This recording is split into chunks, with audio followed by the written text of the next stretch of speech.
হরে কৃষ্ণ। শ্রী শঙ্করাচার্যের প্রণীত গীতা মাহাত্ম্য। চতুর্থ শ্লোক। শ্রী শঙ্করাচার্য উবাচ গীতা সুগীতা কর্তব্যা কিমন্য শাস্ত্রবিস্তরৈ ইয়া স্বয়ং পদ্মনাভাস্য মুখ পদ্ম বিনশ্রিতা।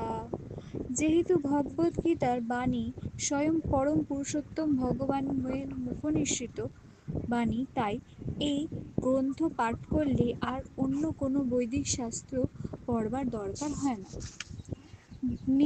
গভীর নিষ্ঠা আন্তরিকতার সঙ্গে প্রতিনিয়তভাবে ভগবদ্গীতা শ্রবণ ও কীর্তন করলে আমাদের অন্তর্নিহিত ভগবৎ ভক্তির স্বাভাবিক বিকাশ হয়।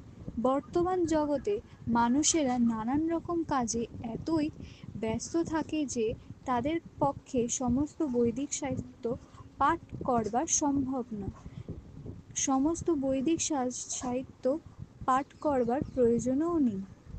এই একটি গ্রন্থ ভগবদ্গীতা পাঠ করলে মানুষ সমস্ত বৈদিক জ্ঞানের সারমর্ম উপলব্ধি করতে পারবেন। কারণ ভগবদ্গীতা হচ্ছে বেদের সার।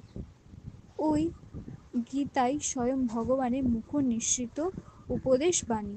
হরে কৃষ্ণ।